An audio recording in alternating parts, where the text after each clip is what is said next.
Hello there, welcome to TinyLuv. My name is Catherine. I am a pastry chef and I'm going to be teaching you some things that you would like to know. So first things first, always when you are starting is to make sure that you have everything in order. So you want to make sure you have whatever it is that you're baking today, all your ingredients and all your tools laid out. And of course, read your recipe first and wash your hands.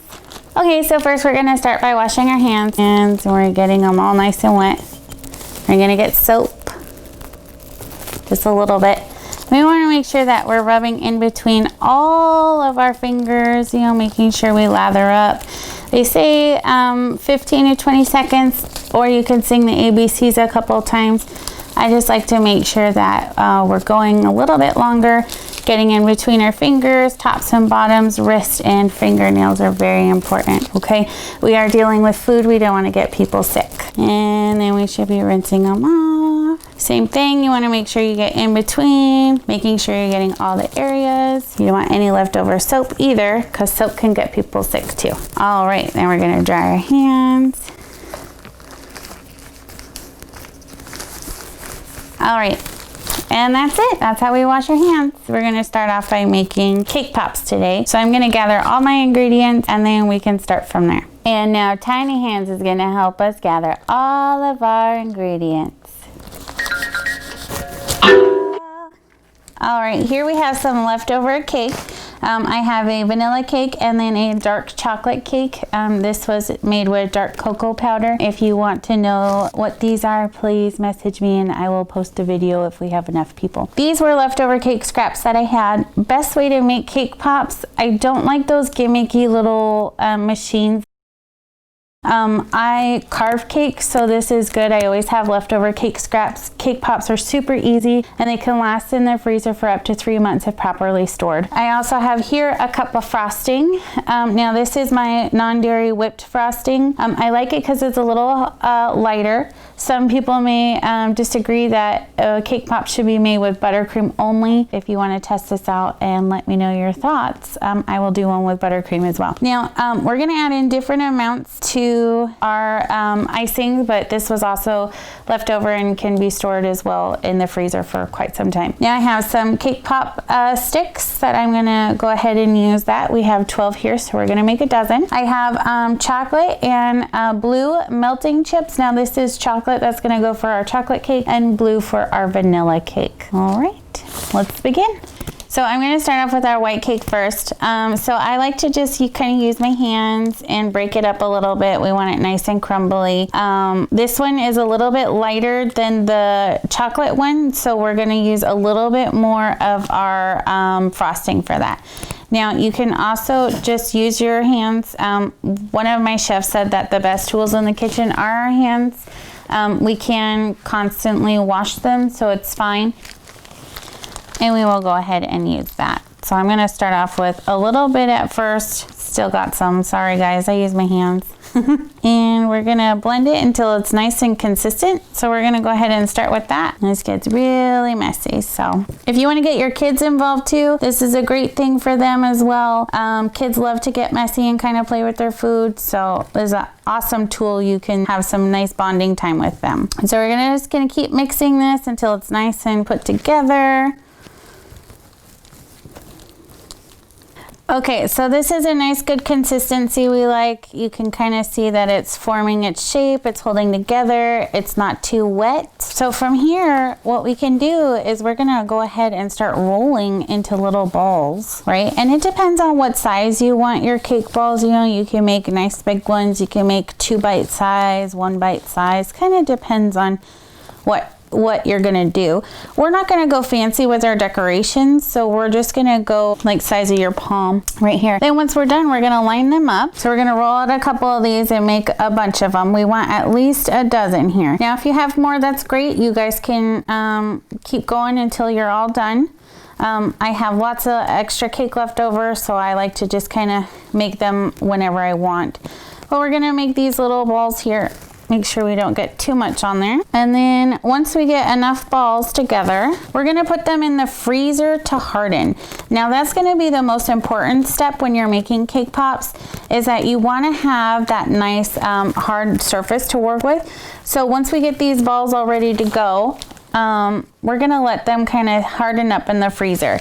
We'll let those rest for at least 30 minutes. As we're making more of these, I'll go ahead and get the tray all ready for that. Once they're hardened, we're gonna put those in the freezer for at least 30 minutes. Then when we come back, we're gonna do our cake pop sticks and our melted chocolate. So I'll show you that next step. So I'm gonna finish rolling these out. We'll put these in the freezer for at least 30 minutes. And then we'll come back for that. And don't forget to wash your hands and clean as you go. That's another important step. Okay, so while those are chilling, this is the chocolate one. So this is a dark chocolate cake, and it's a little bit more dense. It's heavier. It has more moisture in it. So we're not gonna use as much frosting, because actually you can already start to form this dough, but we don't want it just plain, right? We wanted to hold it a little bit together. So this one's not gonna take as much. I don't measure, but some recipes say for a whole cake, let's say you're using a box cake at home, they do 1/3 of a cup of frosting to 1/2 a cup.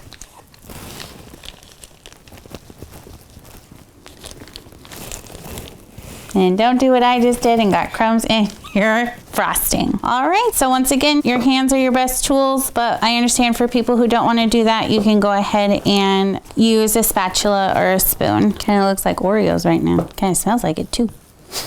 All right, and we're gonna go ahead and test it. I know it's not fully mixed in yet. That should be the right consistency. Might be a little too heavy, so let's go ahead and finish mixing that all in. Gonna get really in there though. All right, this should be our right consistency here now. Whoop. All right, it's not wanting to roll in a ball. Excuse me for a second. Oh, we're falling apart, just like my life. We'll be right back. Okay, now we got the right consistency and we're rolling it into our balls. So we want to keep doing that, and we're gonna make as many as we can. Last one I made 13, so that means it's a baker's dozen, which lucky for you means you get to eat it. All right, so I'm gonna go ahead and roll all these up, and then we're gonna start on the next step. These will go in the freezer as well, chill for 30 minutes at least. We want them to be nice and solid to hold their form for when we move on to our next step, which is gonna be with the sticks and our chocolate. And my hands are dirty, so we're gonna go ahead and wash up, clean up everything, and we're gonna move on to that next step, okay? These are the chilled ones now. We just needed them slightly chilled so we can move on to our next step. We have blue for the white and then chocolate for the chocolate cake. We have our popsicle sticks, or our cake pop sticks. And then I do have 2 different plates. There's 2 different ways you could go ahead and put your cake pop, and have them be on your plate where they're kind of face down, and then you can just kind of pick them up as you want. I use the styrofoam block to keep them straight up, so they are actually like a popsicle or a lollipop, so they're fully rounded and they don't have that flat edge. So I like the way that this one looks, but if you don't have a styrofoam block, plates are just fine. Okay, so I'm gonna move these out of the way, and then what we're gonna do is I'm gonna use my block, and then I'm gonna start off with a stick, and I'm going to grab the stick. There we go.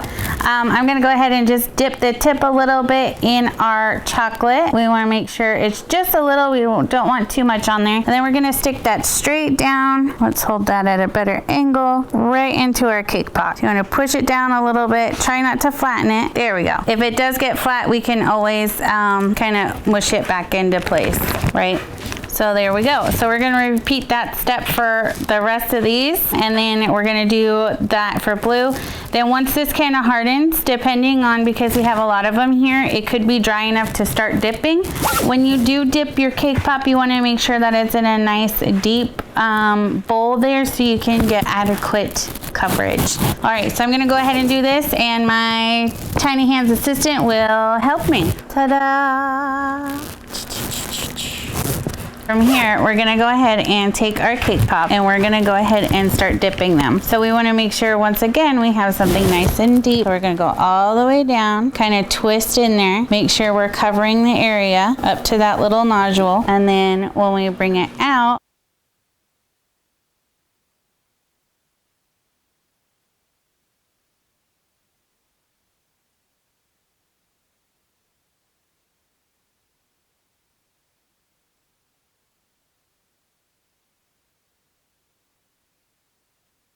we just dipped them like I showed you earlier. While they're still wet, you can add sprinkles or you can do a drizzle of something else as well. I'm just gonna leave them plain because I think sometimes simplicity is best. Once they are all dry, fun of the touch, they're all okay. We can go ahead and we can wrap them. This is an optional step. I like to wrap them. I think it looks a little bit better. After that, you just go ahead and put them in. See if we could do this just fine, right? Sometimes these things are a little finicky. All right, now once those are in there, you can go ahead and take the little string that's in there and tie it up.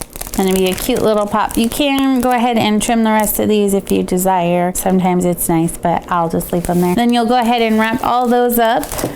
And then you can present them on a nice platter. You could just hand them out in bags. Kind of a fun thing to do. If you have any questions or comments, you can leave a comment below. I could do a Q&A session too. Go ahead and comment down to let me know what you want to see. And that will be for the next video. And don't forget to also like and subscribe because you definitely want to see more of this fun stuff. Go ahead and check all my links below. They're listed in the description. From my kitchen to yours, have fun and always make everything with love.